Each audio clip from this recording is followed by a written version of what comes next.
नमस्कार दोस्तों, welcome back to our YouTube channel the ultimate spark. इस वीडियो में हम जानेंगे United States of America US के बारे में।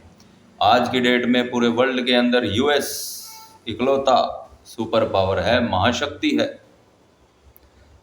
तो जानेंगे कि वो सुपर पावर क्यों है, या कोई कंट्री क्यों सुपर पावर बन जाती है, या कोई कंट्री ग्रेट पावर कैसे बनती है, या किसी भी कंट्री की पावर जाननी हो, पावर परफॉर्मेंस जाननी हो, उसकी ग्रोथ कि वो सही दिशा में चल रहा है कंट्री या नहीं, तो तीन मुख्य कारकों पर गौर करना पड़ता है। थ्री मेन फैक्टर्स हैं। पहला कि उसकी मिलिट्री कैपेसिटी कैसी है, आर्मी कैसी है, नेवी कैसी है, एयरफोर्स कैसी है, मॉडर्नाइज है, आधुनिक है या नहीं है, टेक्नोलॉजिकल एडवांसमेंट हो रही हैं या नहीं हो रही, मिसाइल्स कैसी हैं, उसके बेस कैंप कैसे हैं। ये तो हो गए मिलिट्री कैपेसिटी, ये पहला फैक्टर है। दूसरा, ये स्ट्रॉन्ग होना चाहिए।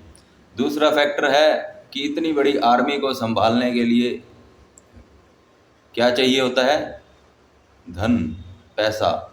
तो सेकंड फैक्टर है इकोनॉमिकल स्ट्रेंथ, कि इकोनॉमिक स्ट्रेंथ कैसी है उस कंट्री की, जीडीपी कैसी है, ग्रोथ रेट क्या है,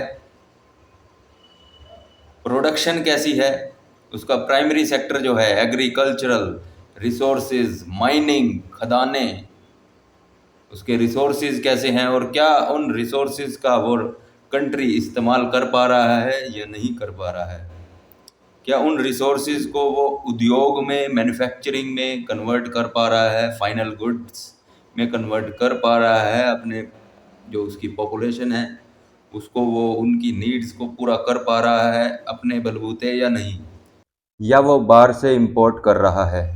तो उसकी मैन्युफैक्चरिंग, उसकी प्रोडक्शन कैसी है, उसका टर्शरी सेक्टर कैसा है, उसकी बैंकिंग सर्विस कैसी है, एजुकेशन क्वालिटी कैसी है। तो इकोनॉमिक स्ट्रेंथ सेकंड हुआ, ये सेकंड फैक्टर है इकोनॉमिक स्ट्रेंथ।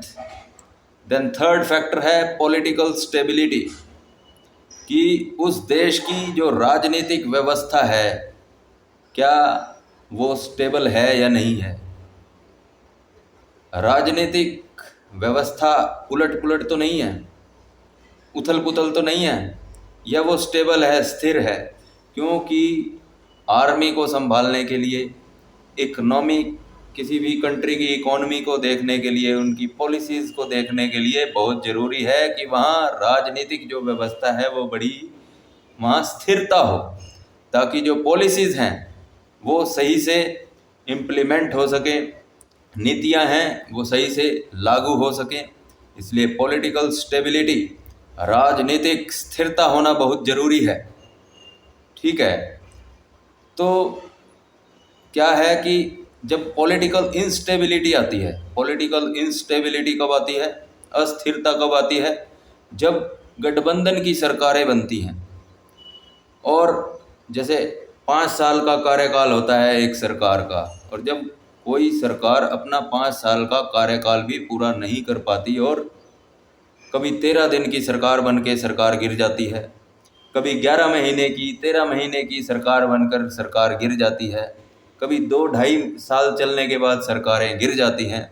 तो ऐसा में जो नीतियां हैं वो सही से लागू नहीं हो पाती, और होती हैं तो नई सरकार आ जाती है, तो नीतियां वो अपने हिसाब से दोबारा, नई सरकार अपने हिसाब से नीतियां दोबारा बनाती है और उनको लागू करने की कोशिश करती है। तो इससे बार बार जब नीतियां परिवर्तित होती हैं तो एक तरह से पॉलिसी पैरालिसिस आ जाता है, तो पंगु हो जाता है सारा सिस्टम, तो राज व्यवस्था खुर्द बुर्द होने लगती है, अस्थिरता आ जाती है, अराजकता की स्थितियां उत्पन्न होने लगती हैं। तो बहुत ज़रूरी है कि इकोनॉमिक स्ट्रेंथ और मिलिट्री कैपेसिटी, इन सब को देखने के लिए एक मजबूत सरकार का होना बहुत ज़रूरी है, पॉलिटिकल स्टेबिलिटी का होना बहुत ज़रूरी है। तो इन तीनों का combination, military capacity, economic strength and political stability, इन तीनों के कॉम्बिनेशन के कारण ही यूएस आज की डेट में सुपर पावर है। वहाँ काफ़ी लंबे समय से पॉलिटिकल स्टेबिलिटी है, वहाँ की इकोनॉमिक स्ट्रेंथ बहुत हाई है, मिलिट्री कैपेसिटी काफ़ी एडवांस्ड है, टेक्निकल एडवांसमेंट एंड मॉडर्नाइजेशन। तो इन तीनों के कॉम्बिनेशन के कारण ही वो धीरे धीरे ग्रेट पावर बना, और ग्रेट पावर से आज की डेट में वो सुपर पावर बन चुका है। तो भारत के अंदर अब चुनाव है, चुनाव का समय चल रहा है, जनरल इलेक्शंस 2024 का दौर है। तो भारत के अंदर एक मजबूत केंद्रीय सरकार बननी चाहिए, भारत के अंदर पॉलिटिकल स्टेबिलिटी बनी रहनी चाहिए, ताकि जो पॉलिसीज़ हैं वो सही से इम्प्लीमेंट हो सकें। ठीक है, तो इसके लिए मजबूत सरकार बनाएं, क्योंकि सरकार जो है वो एक तरीके से कार की तरह होती है, गाड़ी की तरह होती है, और जो सरकार का जो मुखिया होता है, प्रधानमंत्री, वो एक तरीके से ड्राइवर होता है। तो सरकार जितनी अच्छी होगी, जितनी मजबूत होगी, पूर्ण बहुमत की सरकार होगी, मजबूत सरकार होगी, मजबूत गाड़ी होगी, तो उसका ड्राइवर तभी मजबूत और सही से उस सरकार रूपी गाड़ी को चला सकता है। इसलिए इस बार जो अपना वोट है वो बड़ा ही सोच समझ के दीजिए, और एक मजबूत केंद्रीय सरकार बनाइए, मजबूत उसका ड्राइवर बने, ताकि पॉलिटिकल स्टेबिलिटी बनी रहे। तो इस समय